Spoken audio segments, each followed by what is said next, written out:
नमस्कार, राम राम सा। Vicks classes के ग्रामर सेशन में आपका स्वागत है। कुछ दिन क्लासेज ऑफ रही तबीयत ख़राब होने की वजह से। I beg your pardon for that. I am back with the same flair and with a different look which is not a choice by the way right now. आगे बढ़े उससे पहले आप चैनल को सब्सक्राइब कर लीजिए, अपने फ्रेंड्स को नोटिफाई कर दीजिए, शेयर करिए, बेल आइकन को हिट कर दीजिए। क्लासेज अब रेगुलर रहेंगी। आगे चलते हैं। आगे चलने से पहले कुछ चीज़ें हैं जो मैं आपको एक ब्रीफ ओवरव्यू करवाना चाहूँगा। हमने अभी तक जो किया है उसमें पार्ट्स ऑफ स्पीच की डेफिनेशंस हैं, types of sentences and the building blocks of English language. अब जब हम आगे बढ़ते हैं तो थोड़ा फर्दर जब हम आगे देखते हैं तो हमने पढ़ा सब्जेक्टिव केस।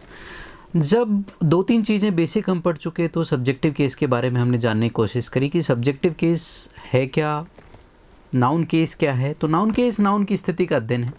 मैं एक बार फिर से रीआइट्रेट करना चाहूँगा कि अगर हमें पता है कि कौन सा पार्ट्स ऑफ स्पीच कहाँ लोकेटेड होता है, कहाँ दिखाई देता है, तो हमारे लिए उससे डील करना बड़ा ही आसान हो जाता है। उसकी जो मिस्टेक्स हैं वो रेक्टिफाई करना बहुत ही आसान हो जाता है। क्वेश्चंस को हैंडल करना बड़ा आसान हो जाता है।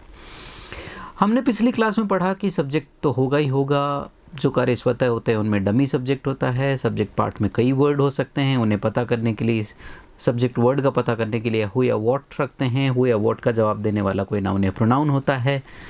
तो सब्जेक्ट वर्ड अगर सिंगुलर है तो वर्ब एक वचन आ जाएगी, अगर प्लूरल है तो वर्ब बहुवचन आ जाएगी। और उसके बाद हमने देखा कि कुछ सेंटेंसेस ऐसे होते हैं जहाँ पे आईएनजी शब्द का जो प्रयोग है वो डिफरेंट मैनर में किया गया है। एक जगह एडजेक्टिव, एक जगह सब्जेक्ट यानी नाउन की जगह। तो उसे हमने कहा नॉन फाइनाइट्स। तो नॉन फाइनाइट्स के बारे में हम फ्यूचर में पढ़ेंगे। बेसिक फंक्शन पढ़ते हैं। फिर हमने ये भी देखा कि पार्ट्स ऑफ स्पीच कुछ नया नहीं है, फंक्शनल डेफिनेशंस हैं। फंक्शनल डेफिनेशंस को हैंडल करने के लिए उसके फंक्शन पे फोकस करना है। तो चलिए आज हम पढ़ते हैं ऑब्जेक्टिव केस। ऑब्जेक्टिव केस और सब्जेक्टिव केस का तालमेल बिठा के मैं वापस उन्हीं सेंटेंसेस की तरफ जाऊंगा जहाँ पे हम पहले गए थे। चलिए शुरुआत करते हैं आज के लेक्चर की। तो हम देखते हैं, आज हम पढ़ेंगे एक्यूजेटिव और ऑब्जेक्टिव केस। तो कुछ सेंटेंसेस मैं लिख रहा हूँ यहाँ पर, आप देख सकते हैं। Birds fly. दूसरा हमने लिखा birds fly high.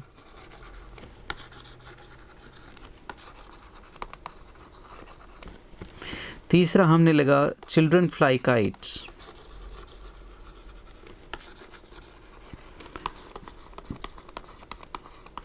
Let's examine them. ये हमारे पास तीन स्टेटमेंट है। पहला स्टेटमेंट देखते हैं, बर्ड्स फ्लाई।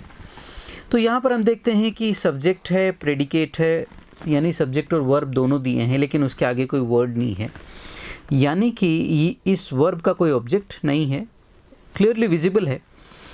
तो अगर वर्ब का ऑब्जेक्ट नहीं है तो इसका मतलब पहला सिद्धांत तो ये निकल के आया, सब्जेक्ट के विपरीत सब्जेक्ट होना ज़रूरी है लेकिन ऑब्जेक्ट का होना ज़रूरी नहीं है। ये एक चीज़ हमें दिमाग में रखनी है।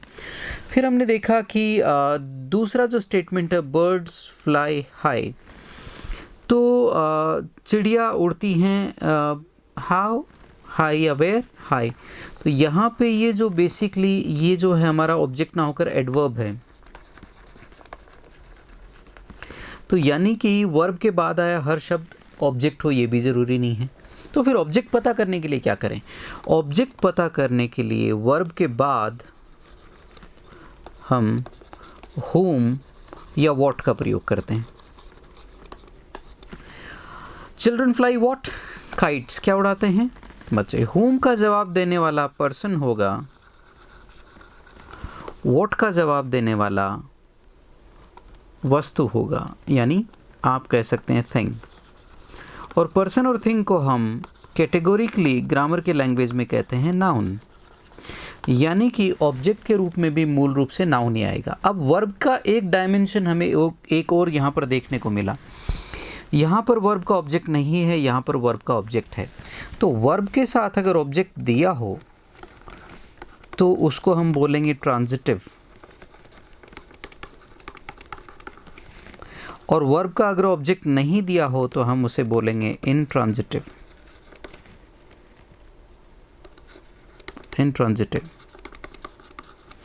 तो ये ऑब्जेक्ट के साथ होगी, ये विदाउट ऑब्जेक्ट होगा। ये एक चीज़ का हमें ध्यान रखना है, विदाउट ऑब्जेक्ट उसको इंट्रांजिटिव कहते हैं। हिंदी में इन्हें सक्रमक और अक्रमक वर्ब भी कहा जाता है। तो चलिए फिर से एक बार मैं रिपीट कर रहा हूँ, ऑब्जेक्ट का होना ज़रूरी नहीं है, हर शब्द ऑब्जेक्ट नहीं होता। और ऑब्जेक्ट का पता करने के लिए हुम या वॉट रखते हैं, जो कि अगेन कोई नाउन होगा यानी ऑब्जेक्ट होगा, तो हुम या वॉट से हमें पता लग जाएगा। अब ये कुछ चीज़ें हमारे सामने आई, ऑब्जेक्ट का होना ज़रूरी नहीं है, ऑब्जेक्ट हो तो दो भी हो सकते हैं, आगे उसके हम स्टडी करेंगे। तो अगले पार्ट में जब हम चलते हैं तो अगले पार्ट में हम देखते हैं कि एक नई डायमेंशन हमारे सामने आया है, डायरेक्ट और इनडायरेक्ट ऑब्जेक्ट। वो क्या है? डायरेक्ट और डायरेक्ट ऑब्जेक्ट को समझने के लिए हमें दो तीन चीज़ें देखनी है कि देखिए ऑब्जेक्ट का होना ज़रूरी, लेकिन कई जगह आपको नज़र आएगा कि ऑब्जेक्ट दो भी हो सकते हैं। She gifted whom him, what a watch। तो यहाँ पर हमने देखा कि जो whom का जवाब देगा उसको हम बोलेंगे इनडायरेक्ट ऑब्जेक्ट, और जो what का जवाब देगा उसको हम बोलेंगे डायरेक्ट ऑब्जेक्ट। अब देखिए यहाँ पर हम देखते हैं कि आपका जो इनडायरेक्ट ऑब्जेक्ट है उसको पहले रखा गया, डायरेक्ट ऑब्जेक्ट को बाद में। तो सामान्यतः इंग्लिश लैंग्वेज में इनडायरेक्ट ऑब्जेक्ट को पहले और डायरेक्ट ऑब्जेक्ट को बाद में भी रखा जाता है। तो अगला जो पॉइंट, फोर्थ पॉइंट निकल के आता है, वही आता है कि हो सकता है ऑब्जेक्ट एक से ज़्यादा हो, यानी जो व्यक्ति होगा वो इनडायरेक्ट ऑब्जेक्ट होगा और जो वस्तु होगी वो डायरेक्ट ऑब्जेक्ट होगा। अब हम फर्दर इस स्टेटमेंट को रीराइट करते हैं, इस स्टेटमेंट को हम रीराइट भी कर सकते हैं, जैसे she gifted a watch to him। Gifted what? A watch to whom? Him।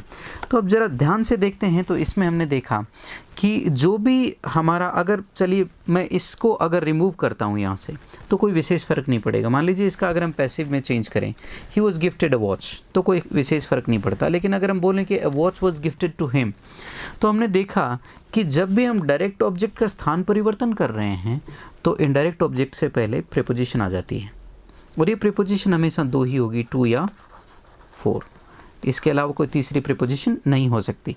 तो इन दो चीज़ों का आपको ध्यान रखना है कि सामान्यतया आपका जो है इनडायरेक्ट ऑब्जेक्ट पहले और डायरेक्ट बाद में आता है, लेकिन अगर डायरेक्ट ऑब्जेक्ट के स्थान परिवर्तन के लिए हमें बाध्य होना पड़े तो इनडायरेक्ट ऑब्जेक्ट से पहले कोई भी प्रीपोजिशन आएगी जो हमेशा टू या फोर होगी।